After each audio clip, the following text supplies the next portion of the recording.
2020. That's two zeros and two twos. Alternate the two twos and the two zeros to give us 2020. Add up all the digits and you have 4.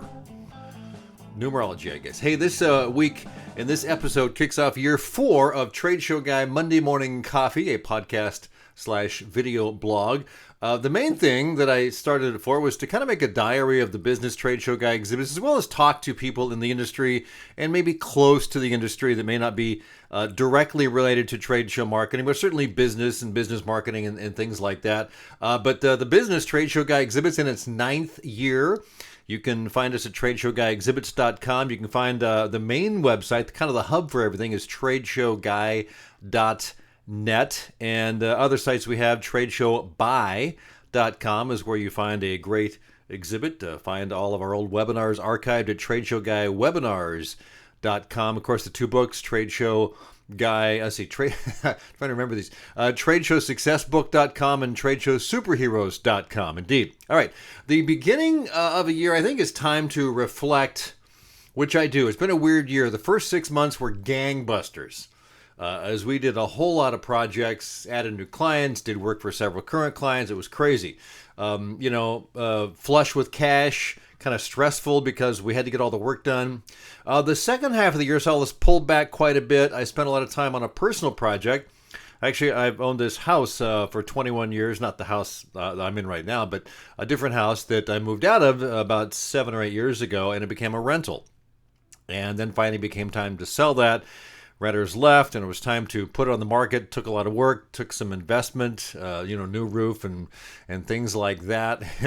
And then it sat on the market for 5 months without an offer, and we kept kind of slowly dropping the price. The broker kept saying, well, it's priced right, and eventually we got an offer, and that's kind of winding its way through. But that was a really different part of life that I wasn't planning to do really that part of the year. So that kind of was interesting and also stressful as well. So, with the combination of the cycles of business, the ups and downs, and putting a lot of time and money into that house, it's been crazy. Stressful, yes, and rewarding, I think. And personally, I finally ran out of excuses to do what I've been threatening to do for years, and that is to write a novel. I did the first draft of a novel that I started in October.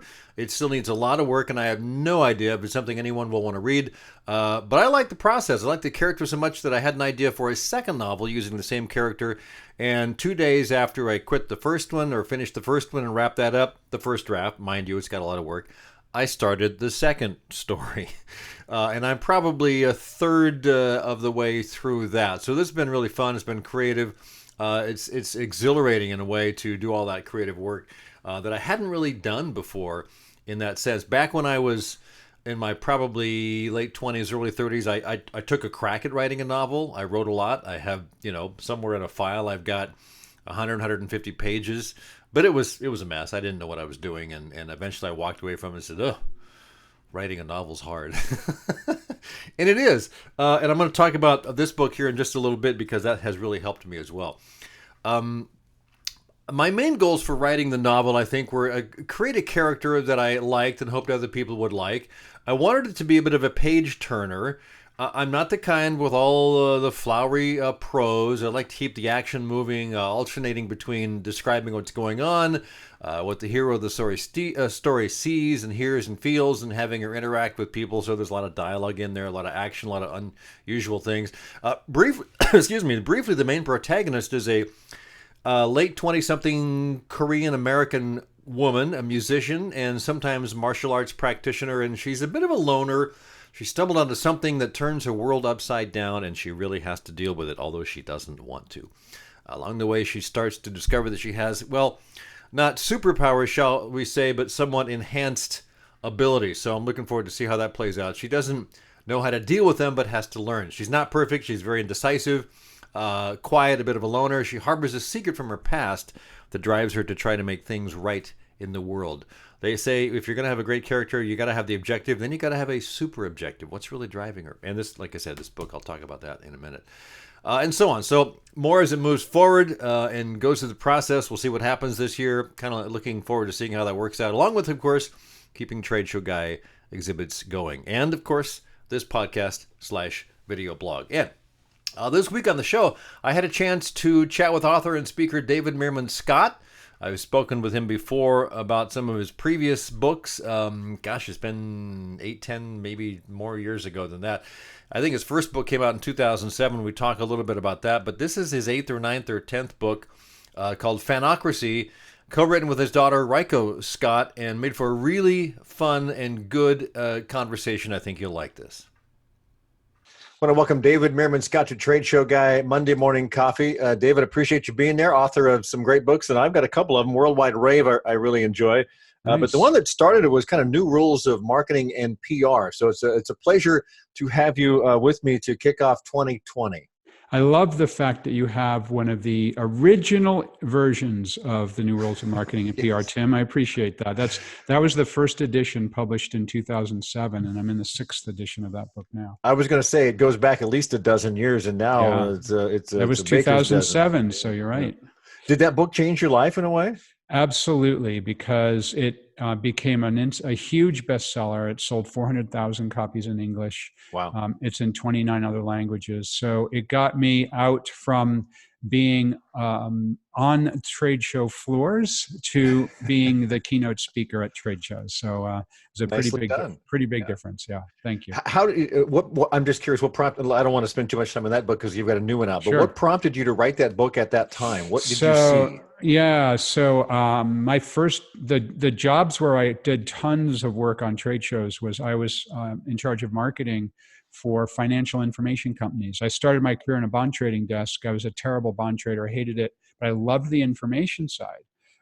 So I spent 15 years in corporate marketing for companies, most recently Thomson Reuters. And when they let me go in 2002, I thought to myself, the idea of marketing is changing. It's really about information and content. And I had a head start with that because of the information business I was in. So I started writing a blog in 2004, then very quickly started writing the New Rules of Marketing and PR, which came out in 2007. Very nice. And you have a new one. This your, 8th, 10th? I don't know. I'm not something track. Like that. But I think this is the most interesting because I know you're a Bob Marley fan. Oh, yeah. I'm a Bob Marley fan. I'm also a Grateful Dead fan. Yes, you are. Logo right behind me.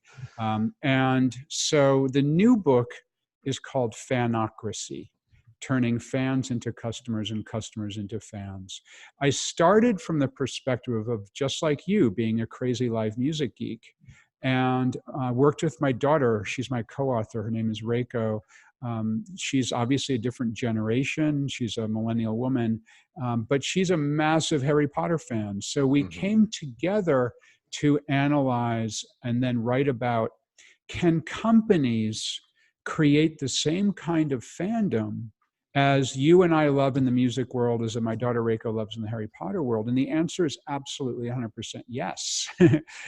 Every organization can build fans. And interestingly, we learned there's some specific takeaways in the trade show business. For example? So my daughter did a neuroscience degree at Columbia, and she's now in her final year of medical school. So one thing that we wanted to focus on is what is going on in our brains? What's the neuroscience behind when you become a fan? And one of the things that we learned from speaking with a number of different neuroscientists is that when you become a fan, you become part of a tribe. You become part of a tribe of like-minded people. So I'm in a part of a tribe of Grateful Dead fans, my daughter of Harry Potter fans. And whenever you meet someone in the same tribe, you have a very strong personal human connection, even if you've never met that person before. Right. That's actually hardwired into our brains going back to caveman days, because what we needed to understand when we met somebody is, are they part of the same tribe? And therefore we can trust them. And therefore that's a very positive human connection. Or are they a potential enemy? And that's how our brain works. It's hardwired. And one neuroscientist named Edward T. Hall looked at degrees of proximity. Further than 20 feet away approximately is called public space. Inside of 20 feet, between 20 feet and 4 feet is social space. And inside of 4 feet is called personal space. So from the trade show perspective, what's really interesting, the neuroscience aspect is that when you're in public space, further than 20 feet away, our brains that people are in public space, but we don't track them. So you're walking the trade show floor, or another way to think about it is you're on the booth and other people are walking the trade show floor. If they're outside of 20 feet, that's that's public space. Our brains don't track those people. Inside of 20 feet, you begin to track them because our brains need to know, is this person a friend? Is this person a potential enemy? Are they part of the same tribe or not? And that's why when you get into a crowded elevator, you feel nervous because they're not part of your tribe. Or when I go to a Grateful Dead concert, I've been to 75 Grateful Dead concerts. When I go to a Grateful Dead concert, I'm part of the tribe. I can talk to anybody. So here's what that means for us when we're physically on the booth. What it means is that once somebody gets inside of about 20 feet, that social space, our brain begins to track those people. If it's very crowded, it means our brain's getting tired because we can't help but track all of those people. And the more you can make the people who are coming by feel as though they're part of the same tribe as you, the better you are at able to then get them into your personal space that's inside of 4 feet, that's cocktail party distance. That's where the magic happens. That's where the strongest human connections can happen. And so what's interesting to me about this is I probably spent, I don't know, months collectively on trade show floors trying to sell stuff. If you come at it with in an adversarial kind of way, you make people nervous, they'll walk away because their fight or flight instinct kicks in. Again, that's hardwired in our brains. But if you make it more comfortable, as if we're all part of the same tribe, we're all here at the same show, we're all part of this industry, that becomes way more effective. But there's one more aspect of neuroscience that's really interesting that can be used both before and after you're on the booth. What I mean by that is the weeks leading up to an event and then the weeks after the event.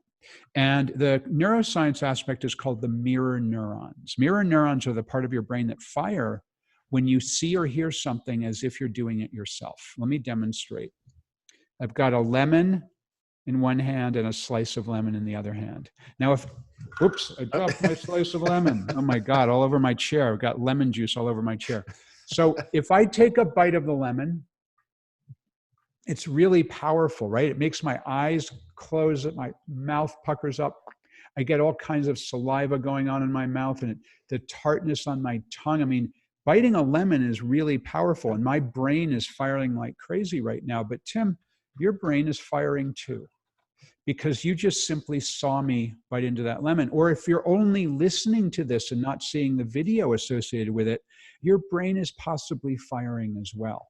That's mirror neurons. Gotcha. Here's what this means for the trade show business. What it means is the more we can use video and even photos before and after the show is actually happening, a couple weeks before, a couple weeks after, specifically cropped as we are now, as if we're in the personal space of the camera, photographs, videos, looking directly at the camera. What you're doing is people's brains are saying subconsciously that I'm actually physically in the space with Tim right now. I mean, Tim and I are on a video right now, but we feel, our brains tell us we're in the same room, even though we're not. This is why you feel you know a movie star, even though you've never met them. Exactly. You've seen them on a screen, but you feel like you know them. So if you can use video and even just photographs prior to the trade show, push those videos out. When people see them, they begin to bond with you and you develop like-minded connections with those people as if you're in the same room as them. Very strong human connections. They'll feel as though you're part of the same tribe. Then when they see you physically on the booth, they will feel like they know you. And same thing afterwards. Send those videos and photographs out after the show again, people's brains fire as if they're still actually on that trade show booth. It's interesting you talk about that, because I've always maintained that doing a lot of you shoot a lot of video, take a lot of pictures at trade shows, and there's a lot of uses for them, as you have described. But I didn't think I'd be talking about the neuron part of it, Yeah, which is really interesting. It's fascinating. Yeah, Yeah, it really is. and one I've seen a lot of trade show photographs as well, and videos myself. But what people don't specifically do, and I would encourage everybody listening in to try this, is shoot closer than you normally would, as if you're about 4 feet from the camera, because that's into people's personal space. Most trade show shots I see, like if they're, for example, if they're on a trade show booth floor, it'll be pretty far away. There'll be multiple people and they won't be looking at the camera. If you can shoot people looking at the camera from closer up, that can be really powerful. Also, this also explains the selfie phenomenon, because our arm is about 4 feet long. Right, exactly. And we're shooting that photograph. And also, interestingly, another neuroscience aspect is when you're shooting a selfie with somebody else, or if someone is taking the photograph for you and it's in selfie distance, about 4 feet, our faces are close together. That signals that we're part of the same tribe if there's multiple people in the photo. If you're looking at the camera, that signals to the person who's seeing that photograph that they're actually in that photograph too. They're actually together with you physically, even though they're not. And all of these things are really powerful. Once you know these ideas, you can then begin to think more carefully about the use of video and the use of photos. You talk about the selfie, 10, 15 years ago, that wasn't a thing. But I think the selfie of this year is what an autograph was 20 years ago. You wanted to collect autographs. You wanted to get your album signed. Now it's you want to get your picture taken with that person. And that shows the connection that you've made. And it's much more personal, interestingly enough. It is, and it doesn't even have to just be famous people, but on the trade show floor, anywhere, and it can become really, really powerful. Some of the chapters, you have a free chapter and a list of all the chapters that you have available on the website. Influencers, identity, giving, letting go of your creations, breaking down barriers. There's a lot we could talk about there. I'm curious about influencers. Sure. There's obviously some very good upsides to that, as well as some downsides. What kind of things do you talk about when you talk to people about how influencers can be used in social media? So what we did was we dug into understanding how influencer marketing, so-called influencer marketing, works from the perspective of talking to some people who are well-known influencers, as well as some companies that have made use of influencers. And also thinking about it from my perspective as somebody who gets dozens of emails a day from people who want me to talk about their stuff. And what it really comes down to is pretty simple, is the more authentically that somebody is a user of a product or service, the more effective they are as an influencer. So, any one of us could pay money to somebody, Kim Kardashian or someone like that, pay money to somebody, or if B2B company, the right person, you could pay them. And that's not authentic. You're just basically, having a rub-off effect in the sense that there's someone who talks about you or sends out a photograph or whatever it is.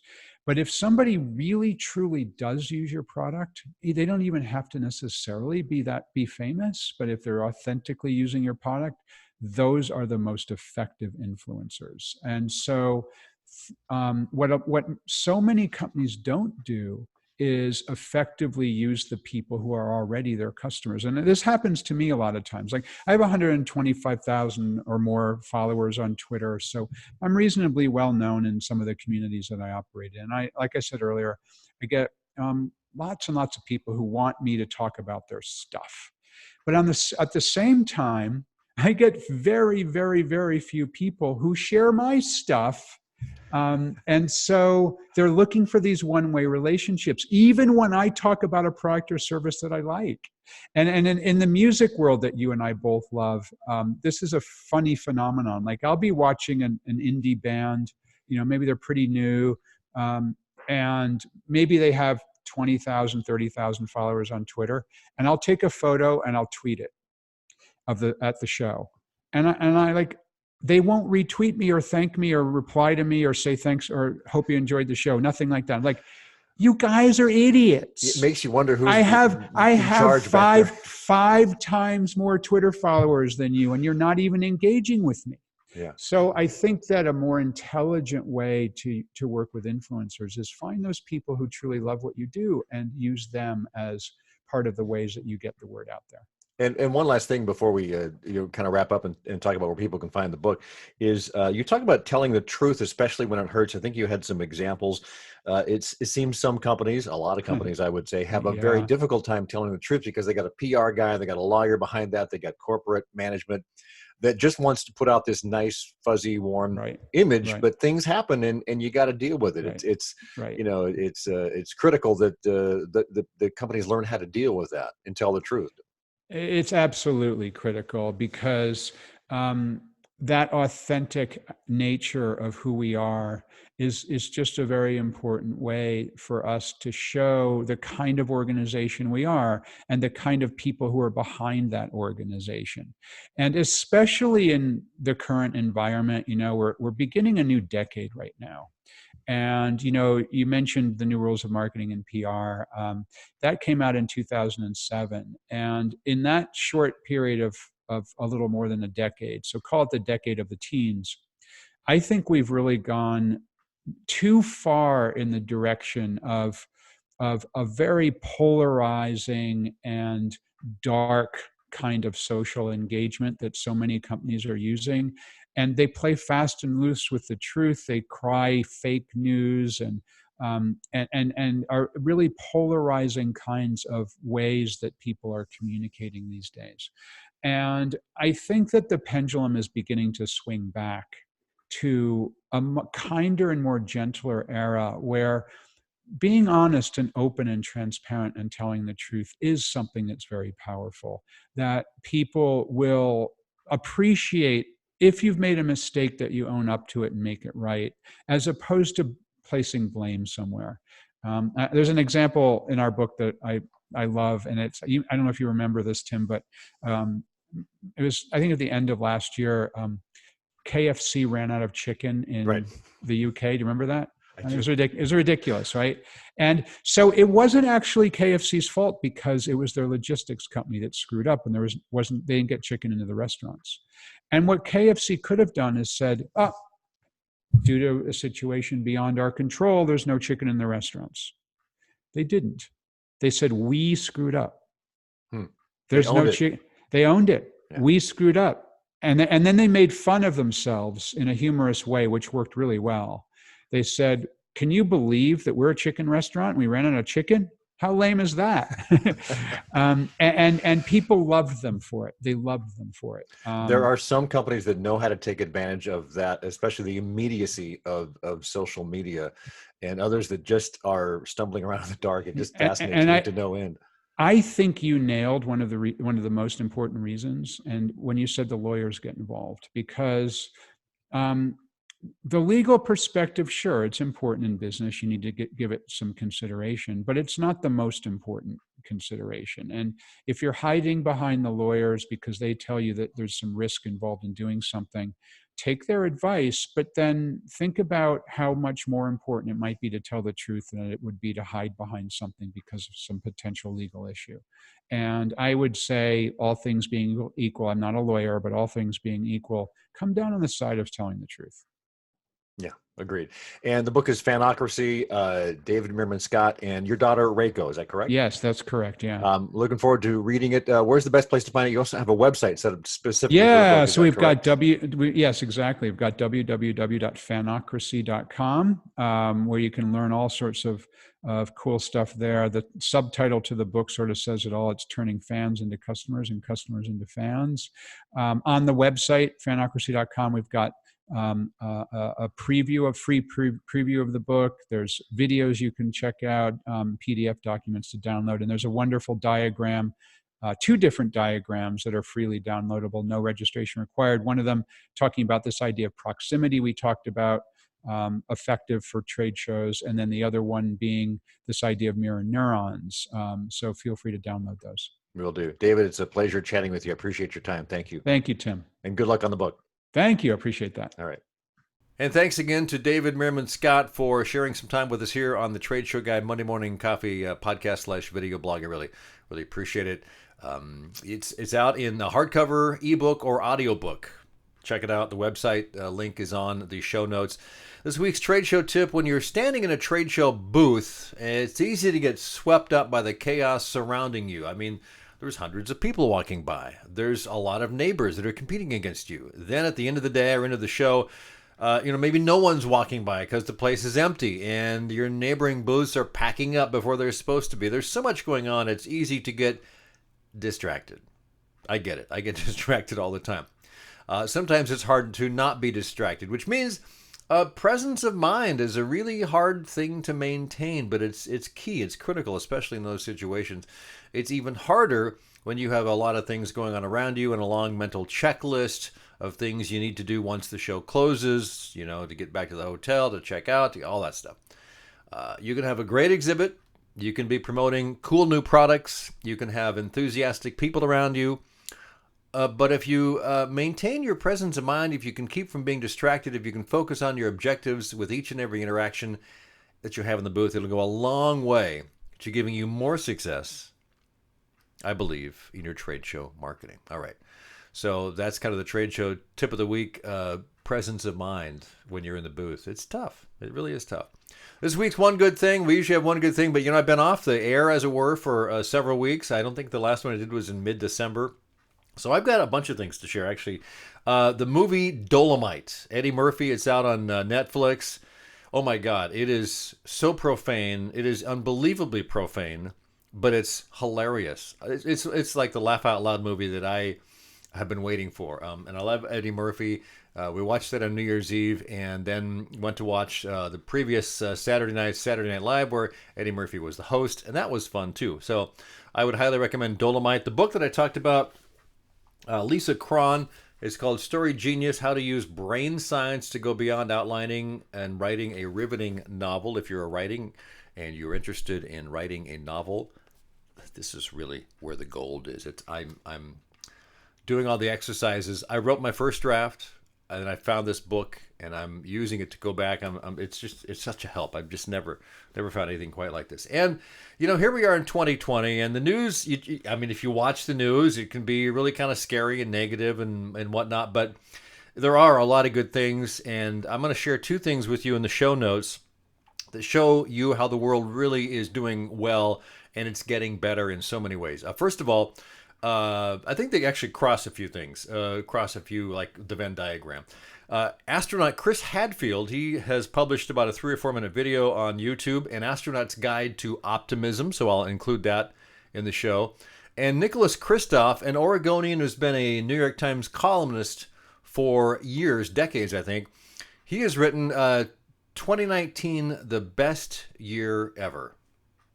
So he looks at all the positive things going on too, and believe me, in this day and age, and especially Nicholas admits it, it's hard to get past the news sometimes, but it's good to know that there are a lot of good things happening worldwide that we just don't hear about. And so I'll share those two in the show notes down below, and I think I'll just embed the video from Chris Hadfield. That does it for this week's Trade Show Guy Monday Morning Coffee, starting year 4 of the podcast / video blog. I appreciate you spending any time you can with me, and love having you here. So thanks. Hope you have a great year, and best wishes to you. See you next week.